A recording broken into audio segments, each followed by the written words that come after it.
ராதே ராதே. நம்ம சத்குருநாதரோட பரம கிருபையினால ஸ்ரீமத் பாகவத மகாபுராணம் கத்துட்டு வரோம். இப்பொழுது 4வது ஸ்கந்தம் முடிச்சுட்டு 5வது ஸ்கந்தம் கத்துக்க ஆரம்பிச்சிருக்கோம். போன செஷன்ல முதல் அத்தியாயத்தை கத்துக்க ஆரம்பிச்சோம்.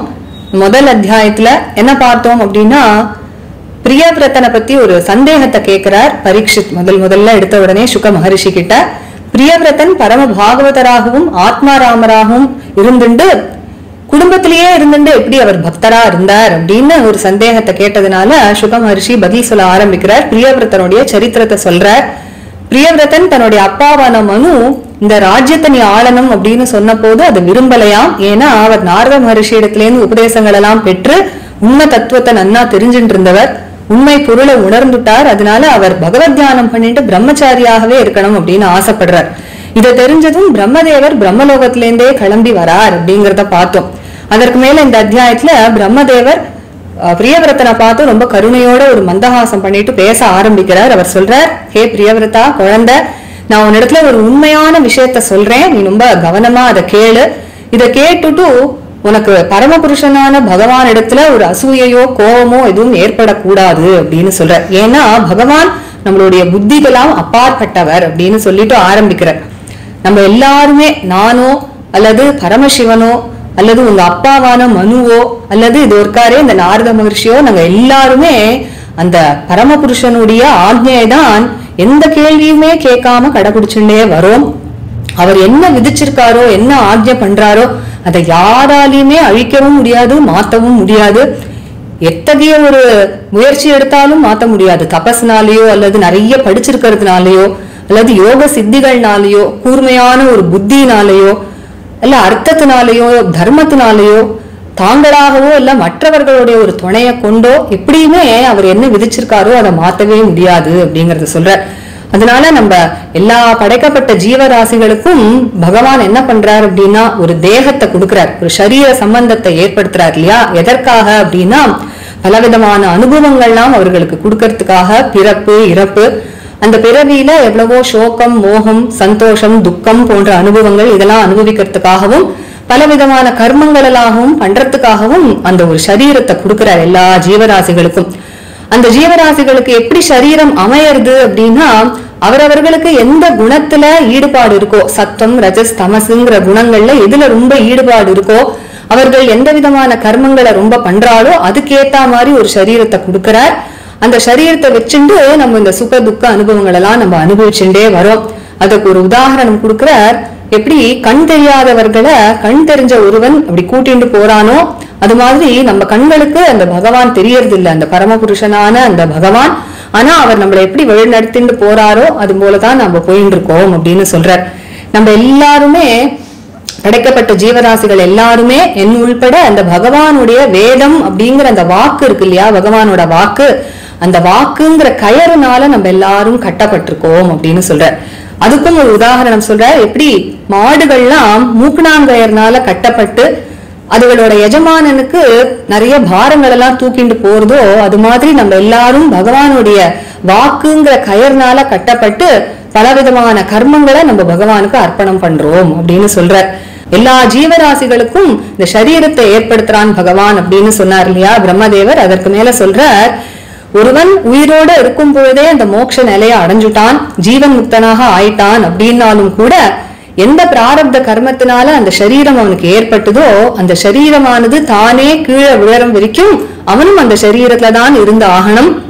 அதனால சொல்றார், அவன் அந்த ஞானியானவன் என்ன பண்றான்னா அந்த சரீரத்துல இருந்துண்டு என்னெல்லாம் அனுபவங்கள் ஏற்படுறதோ சுகமோ துக்கமோ அதெல்லாமும் அவன் அனுபவிப்பான். ஆனா எந்த பற்றுதலும் இல்லாம அதை அனுபவிச்சுட்டே வருவான் அப்படின்னு சொல்ற.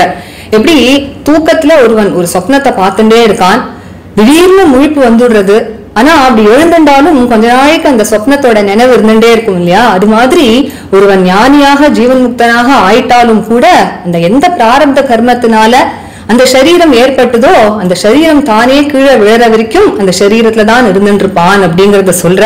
ஆனா எந்த பற்றுதலுமே இல்லாம அவன் எல்லாத்தையும் அனுபவிக்கிறதுனால அந்த ஞானிக்கு என்ன ஆகுதுன்னா மேலும் அவன் கர்மங்கள் எல்லாம் சேர்த்துக்கிறதே இல்லை. அதனால அவனுக்கு இன்னொரு சரீரம், இன்னொரு பிறவிங்கிறது ஏற்படுறது இல்ல அப்படிங்கறதையும் அழகா சொல்றார். இதற்கு உதாரணமாக நம்ம யார பார்க்கலாம் அப்படின்னா, திருவண்ணாமலையில ஸ்ரீ ரமண மகரிஷி இருந்தார் இல்லையா, அவர் சின்ன வயசுலயே பரம ஞானியாக ஜீவன் முக்தராக ஆயிட்டார். இருந்தாலும் அந்த ஞான நிலையில இருந்துட்டே இந்த லோகத்துல பற்றுதலே இல்லாம எப்படி ஒரு ஞானி இருப்பான் அப்படிங்கறத அவர் நம்மளுக்கு வாழ்ந்து காட்டினார். பாகவதம் அதே விஷயத்தை தான் இங்க சொல்றது. அதுக்கப்புறமா பிரம்மதேவர் ரொம்ப அழகா இன்னொரு விஷயம் சொல்ற, எவன் ஒருவன் தன்னுடைய இந்திரியங்களையும் மனசையும் அடக்கவே இல்லையோ அவன் வனம் வனமா தெரிஞ்சாலும் சரி, வனங்கள்லயே வாசம் பண்ணாலும் சரி, அவனுக்கு மறுபிறவி அப்படிங்கிற பயமானது அவனை விட்டு போகல அப்படிங்கறத சொல்றார். ஏன் அப்படின்னா அந்த 6 எதிரிகள்னு சொல்றோம் இல்லையா, 5 இந்திரியங்கள் மனசு இதோட சேர்த்து அந்த 6 எதிரிகள் அப்படிங்கிறது அவன் கூடவே தானே இருந்துட்டு இருக்கு. அதனால அவனுக்கு மறுபிறவி நிச்சயமா உண்டு, அவன் வனத்திலேயே இருந்தா கூட. ஆனா இதுவே ஒருவன் அந்த 6 எதிரிகளை ஜெயிச்சுட்டான் அப்படின்னா அவன் கிரகத்துல இருந்துட்டு கிரகஸ்தனாகவே இருந்தா கூட அந்த கிரகஸ்தாசிரமம் அவன் என்ன விதத்துல பாதிச்சிட முடியும் அப்படின்னு அழகா கேட்கிறார். இது எதற்காக சொல்றார் அப்படின்னா, பிரம்மதேவர் கொஞ்சம் கொஞ்சமா இப்ப பிரியவிரதனை கிரகஸ்தாசிரமத்துக்காக தயார் பண்றார். அதனால அவர் சொல்றார், ஒருவன் இந்த 6 எதிரிகளை ஜெயிக்கணும் அப்படின்னு ஆசைப்பட்டான் அப்படின்னா முதல்ல அவன் என்ன பண்ணணும்னா கிரகஸ்தாசிரமத்துல இருந்துட்டே அதெல்லாம் ஜெயிக்கணும் அப்படின்னு சொல்றார். அதற்கும் ஒரு அழகான உதாரணம் கொடுக்கிறார். எப்படி ஒரு ராஜா ஒரு கோட்டையில இருந்துட்டு தன்னோட எதிரிகளை ஜெயிப்பானோ அது போல அப்படின்னு சொல்றார். ஆனா இங்க சொல்ற பிரியவிரதா உன் விஷயத்திலயோ நீ அந்த 6 எதிரிகளை ஏற்கனவே ஜெயிச்சுட்ட அப்படின்னு சொல்ற. எந்த கோட்டையில இருந்துட்டு நீ அந்த 6 எதிரிகளை ஜெயிச்ச அப்படின்னா பகவானுடைய தாமரை போன்ற திருவடிகள்ங்கிற கோட்டையில இருந்துட்டு நீ அந்த 6 எதிரிகளையும் நீ ஜெயிச்சுட்ட. அதனால பகவான் உனக்கு வாழ்க்கையில என்னெல்லாம் போகங்களை விதிச்சிருக்காரோ அனுகிரகம் பண்ணிருக்காரோ அதெல்லாத்தையும் நீ அனுபவி. அதற்கு பிறகு நீ எல்லாத்தையும் பரித்தியாகம் பண்ணி எல்லா சங்கத்தையும் விட்டுட்டு திரும்பவும் நீ ஆத்ம நிலையிலேயே நிலை பெற்றவனாக இருக்கலாம் அப்படின்னு சொல்லி பிரம்மதேவர் அழகா உபதேசம் பண்றார் பிரியவிரதனுக்கு. நம்ம இந்த செஷன்ல 11வது ஸ்லோகத்தில இருந்து ஆரம்பிச்சு இந்த 19வது ஸ்லோகம் வரைக்கும் இந்த பிரம்மதேவரோட உபதேசத்தை நம்ம இப்போ கத்துக்கலாம். ராதே ராதே. गोपिका जीवन स्मरणं गोविंद गोविंद। सद्गुरुनाथ महाराज की जय। कलये सुंदराकारं सदैक प्रियदर्शनम् अज्ञाननाशकं देवं सद्गुरुं मुरलीधरम् मुरलीमण्डितकरकमलं मुनिजनमोहनम् व्यत्यस्तपादं वनमालाधारिणम् प्रेमभक्तमण्डलनित्यकीर्तितं श्रीप्रेमिकवरदम् आश्रयेऽहम्। जन्माद्यस्य यतोऽन्वयादितरतश्चार्थेष्वभिज्ञस्वराट् तेने ब्रह्महृदायादिकवये मुह्यन्ति यत्सूरयः। तेजो वारिमृदां यथा विनिमयो यत्र त्रिसर्गो मृषा धाम्ना स्वेन सदा निरस्तकुहकम् सत्यं परं धीमहि। धर्मः प्रोज्झितकैतवोऽत्र परमो निर्मत्सराणां सतां वेद्यं वास्तवमत्र वस्तु शिवदं तापत्रयोन्मूलनं। श्रीमद्भागवते महामुनिकृते किं वा परैरीश्वरः सद्यो हृद्यवरुध्यतेऽत्र कृतिभिः शुश्रूषुभिस्तत्क्षणात् निगमकल्पतरोर्गलितं फलं शुकमुखादमृतद्रवसंयुतं पिबत भागवतं रसमालयम् मुहुरहो रसिका भुवि भावुकाः यं प्रव्रजन्तमनुपेतमपेतकृत्यं द्वैपायनो विरहकातराजुहाव। पुत्रेति तन्मयतया तरवोऽभिनेदुः तं सर्वभूतहृदयं मुनिमानतोऽस्मि। यस्वानुभावमखिल श्रुतिसारमेकम् अध्यात्मदीपम् अतितितीर्षतां तमोऽन्धम् संसारिणां करुणयाः पुराणगुह्यम् तं व्याससूनुमुपयामि गुरुं मुनीनां नारायणं नमस्कृत्य नरं चैव नरोत्तमं देवीं सरस्वतीं व्यासं ततो जयमुदीरयेत्। कृष्णाय वासुदेवाय देवकीनन्दनाय च नन्दगोपकुमाराय गोविन्दाय नमो नमः। कृष्णाय वासुदेवाय हरये परमात्मने प्रणतक्लेशनाशाय गोविन्दाय नमो नमः। नाम संकीर्तनं यस्य सर्वपापप्रणाशनम् प्रणामो दुःखशमनः तं नमामि हरिं परम्।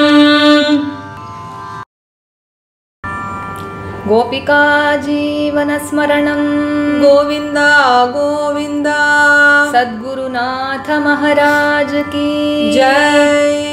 श्री भगवानुवाच श्री भगवानुवाच निबोधता तेदं ऋतं ब्रवीमि निबोधता तेदं ऋतं ब्रवीमि निबोधता तेदं ऋतं ब्रवीमि मा सूयितुं देवम् अर्हसि अप्रमेयम् मा सूयितुं देवम् अर्हस्य प्रमेयम् मा सूयितुं देवम् अर्हस्य प्रमेयम् वयं भवस्ते तत एष महर्षिः वयं भवस्ते तत एष महर्षिः वयं भवस्ते तत एष महर्षिः वहाम सर्वे विवशा यस्य दिष्टम् वहाम सर्वे विवशा यस्य दिष्टम् वहाम सर्वे विवशा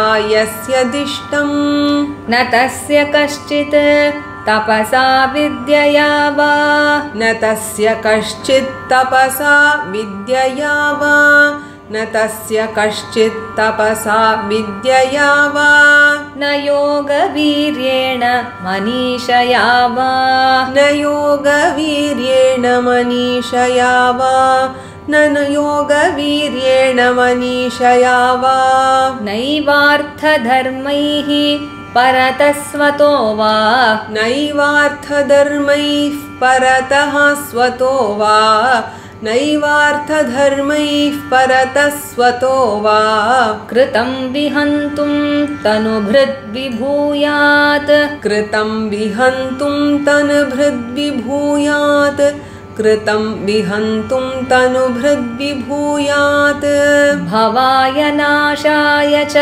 कर्म कर्तुं भवाय नाशाय च कर्म कर्तुं भवाय नाशाय च कर्म कर्तुं शोकाय मोहाय सदा भयाय शोकाय मोहाय सदा भयाय शोकाय मोहाय सदा भयाय सुखाय दुःखाय च देहयोगं सुखाय दुःखाय च देहयोगं सुखाय दुःखाय च देहयोगम् अव्यक्तदिष्टं जनताङ्गधत्ते अव्यक्तदिष्टं जनताङ्गधत्ते अव्यक्तदिष्टं जनताङ्गधत्ते यद्वाचितन्त्यां गुणकर्मदामभिः यद्वाचितन्त्यां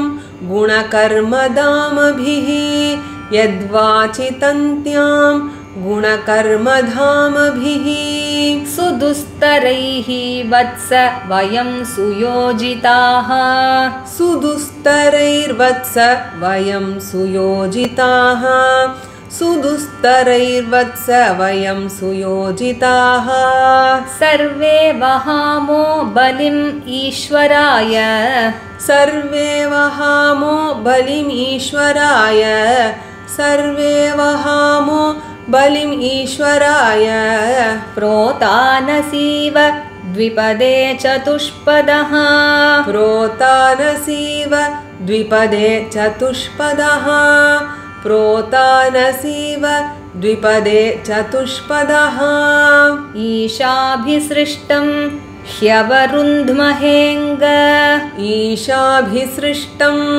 ह्यवरुन्ध्महेङ्ग ईशाभिसृष्टं ह्यवरुन्ध्महेङ्ग दुःखं सुखं वा गुणकर्मसङ्गात् दुःखं सुखं वा गुणकर्मसङ्गात् दुःखं सुखं वा गुणकर्मसङ्गात् आस्थाय तद्यत् यदयुङ्क्तनाथः नास्थाय तत्तद् यदयुङ्क्तनाथः आस्थाय तत्तद् यदयुङ्क्तनाथः चक्षुष्मतान्धा इव नीयमानाः चक्षुष्मतान्धा इव नीयमानाः चक्षुष्मतान्धा इव नीयमानाः मुक्तोऽपि तावत् बिभ्रयात् स्वदेहम् मुक्तोऽपि तावत्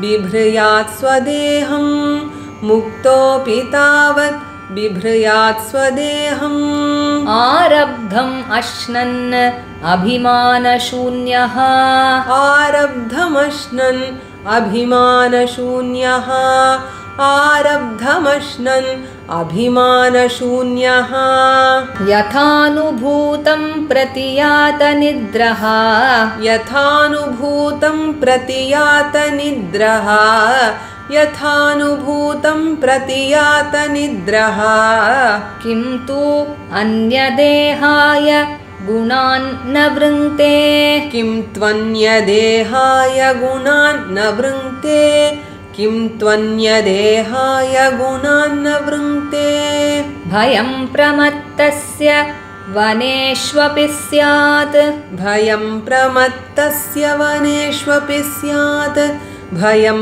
प्रमत्तस्य वनेष्वपि स्यात् यतः स आस्ते सः षट्सपत्नः यतः सास्ते सह षट्सपत्नः यतः स आस्ते सह षट्सपत्नः जितेन्द्रियस्य आत्मरतेः बुधस्य जितेन्द्रियस्यात्मरतेर्बुधस्य जितेन्द्रियस्यात्मरतेर्बुधस्य गृहाश्रमः किं नु करोति अवद्यम् गृहाश्रमः किं नु करोत्यवद्यम् गृहाश्रमः किं नु करोत्यवद्यम् यः षट्सपत्नान् विजिगीषमाणो यः षट्सपत्नान् विजिगीषमाणो यः षट्सपत्नान् विजिगीषमाणो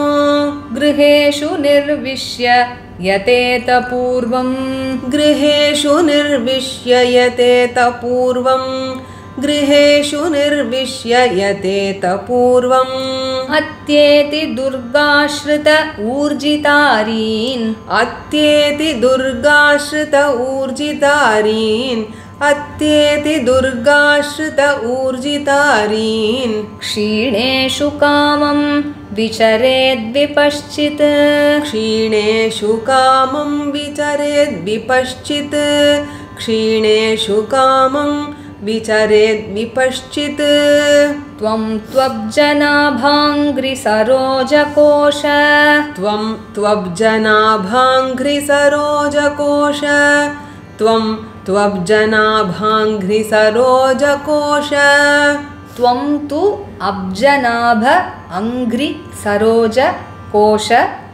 दुर्गाश्रितो निर्जित षट्सपत्नः दुर्गाश्रितो निर्जित षट्सपत्नः दुर्गाश्रितो निर्जित षट्सपत्नः भुङ्क्ष्वेह भोगान् पुरुषातिदिष्टान् भुङ्क्ष्वेह भोगान् पुरुषातिदिष्टान् भुङ्क्ष्वेह भोगान् पुरुषातिदिष्टान् विमुक्तसङ्गः प्रकृतिं भजस्व विमुक्तसङ्गः प्रकृतिं भजस्व विमुक्तसङ्गः प्रकृतिं भजस्व 11வது ஸ்லோகத்திலேருந்து இந்த 19வது ஸ்லோகம் வரைக்கும் சேர்ந்து படிக்கலாம். from the 11th till the 19th. Shri भगवानुवाच निबोधता तेदमृतं ब्रवीमि मा सूयितुं देवम् अर्हस्य प्रमेयं वयं भवस्ते तत एष महर्षिः महाम सर्वे विवशा यस्य दिष्टं न तस्य कश्चित् तपसा विद्यया वा न योगवीर्येण मनीषया वा नैवार्थधर्मैः परतस्वतो वा कृतं विहन्तुं तनुभृद्विभूयात् भवाय नाशाय च कर्म कर्तुं शोकाय मोहाय सदा भयाय सुखाय दुःखाय च देहयोगम् अव्यक्तदिष्टं जनताङ्गधत्ते यद्वाचितन्त्यां गुणकर्मदामभिः सुदुस्तरैर्वत्स वयं सुयोजिताः सर्वे वहामो बलिमीश्वराय प्रोतानसीव द्विपदे चतुष्पदः ईशाभिसृष्टं ह्यवरुन्ध्महेङ्ग दुःखं सुखं वा गुणकर्मसङ्गात् आस्थाय तद्दत् यदयुङ्क्तनाथः चक्षुष्मतान्धा इव नीयमानाः मुक्तोऽपि तावत् बिभ्रयात् स्वदेहम् आरब्धमश्नन् अभिमानशून्यः यथानुभूतं प्रतियातनिद्रः किं त्वन्यदेहाय गुणान् न वृङ्क्ते भयं प्रमत्तस्य वनेष्वपि स्यात् यतः स आस्ते सह षट्सपत्नः जितेन्द्रियस्यात्मरतेर्बुधस्य गृहाश्रमः किं नु करोत्यवद्यम् यः षट्सपत्नान् विजिगीषमाणो गृहेषु निर्विश्य यतेत पूर्वम् अत्येति दुर्गाश्रितऊर्जितारीं क्षीणेषु कामं विचरेद्विपश्चित् त्वं त्वब्जनाभाङ्घ्रिसरोजकोश दुर्गाश्रितो निर्जितषट्सपत्नः भुङ्क्ष्वेह भोगान् पुरुषातिदिष्टान् विमुक्तसङ्गः प्रकृतिं भजस्व श्रीहरये नमः श्रीहरये नमः श्रीहरये नमः गोपिका जीवनस्मरणं गोविन्द गोविन्द सद्गुरुनाथ महाराज की जय இந்த செஷன் நம்ம படிச்ச ராகம் ஆனந்த பைரவி. அடுத்த செஷன்ல இந்த அத்தியாயத்தை மேல கத்துக்கலாம். Radhe Radhe. Radhe Radhe. By the grace of our Guru Maharaj, we are learning Srimad Bhagavata Mahapurana. And now after learning 4 skandhas, we have now started learning the 5th skandha. So in the previous session, we started learning the first chapter of the 5th skandha. We saw how Parikshit asked a doubt to Sri Shuka Maharishi regarding Priyavrata as to how, being a great Bhagavata and Atma Rama, he was able to also be in the householder's life. And so Sri Shuka Maharishi begins to answer by narrating the life of Priyavrata. He said that when Manu handed over the kingdom to Priyavrata, he didn't wish to take it over because he was interested in leading a celibate life, thinking about Bhagavan, because due to the Upadesha from Narada Maharishi, he had already realized the highest truth. But knowing this intention of Priyavrata, immediately Brahmadeva comes down from Brahmaloka to Bhuloka. So we saw this in the previous session. So further in this chapter, Brahmadeva starts speaking to Priyavrata. He says, "O son, listen to my words. I am going to tell you the truth. And after hearing this, you must not disregard the Supreme Person because he is totally beyond our understanding." And then he says, all of us, including myself, Lord Shiva, your father Manu, and also this Narada Maharishi, we all only obey the commands of that Supreme Person without any questioning. And whatever he has ordained, nobody can undo that, he says, either through penance or through learning or yogic powers, intellect, wealth, dharma, either by himself or with the help of others, nobody can undo that which is being ordained by that Supreme Person. And all the beings in this world are bestowed with a body by that Supreme Person for undergoing experiences like birth and death, and during that birth many emotions like grief, infatuation, fear, joy, sorrow and so on, and also for doing various types of karmas.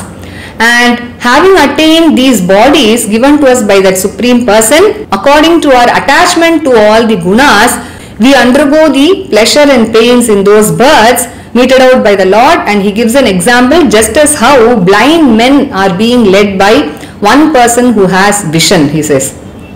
And we are all strongly fastened by the ropes in the form of the words of that Supreme Person, which is nothing but the Vedas, and we bear all our karmas and offerings to that Supreme Person, just as how the cows and buffaloes are being bound by the nose strings by their masters, and they bear loads for their masters, isn't it? So he gives that example here. And then he says, even if it is a liberated person, a Jivan Mukta who has attained liberation even when he is alive, even he has to live in that body which Bhagavan has given him, which has come due to the prarabdha karma. And he has to live in that body till it falls on its own. But what happens is, such a jnani, he undergoes all experiences that come to him without any attachment. And so because of that, he doesn't gain further karmas, and so he is not reborn again, he says. And just as a person who has just now woken up from a dream, and he remembers still, the memory of that dream lingers in him, isn't it? So that is the example he gives here, where a jnani who has attained knowledge, he has attained liberation, but still lives in that body. And here we can understand this by the example of the great Sri Ramana Maharishi, who lived in Tiruvannamalai, who attained Jivan Mukti even when he was very young, and later on he lived for many long years in this world, showing how this Bhagavata describes this state to us. And then Brahmadeva goes on to say, if a person has not subdued his senses and his mind, then even if he goes to the forest and lives in the forest always, he always has the fear of rebirth, because he is living with his 6 enemies, the 5 senses and the mind. On the other hand, if a person has subdued these 6 enemies, then even if he lives in his home as a householder, what harm can the householder's life do to him, he says. Now slowly Brahmadeva is preparing Priyavrata for the householder's life, and so he says, if a person wishes to overcome all his 5 senses and the mind, the 6 enemies, he must first try to do that by being in the householder's life. Just like how a king will win over his enemy king by being in a fortress, he says. And then he says, oh Priyavrata, in your case it is totally different, because you have already won over your 6 enemies by resorting to the fortress called the lotus feet of Bhagavan. And so you may enjoy all the pleasures that have been ordained to you by Bhagavan himself, and later having renounced all that, you can again be established in your own true self. So this is the Upadesha that Brahmadeva gives to Priyavrata. So today in this session we learned from the 11th shloka till the 19th shloka. So let us meet in the next session when we learn the other shlokas of this chapter. Radhe Radhe.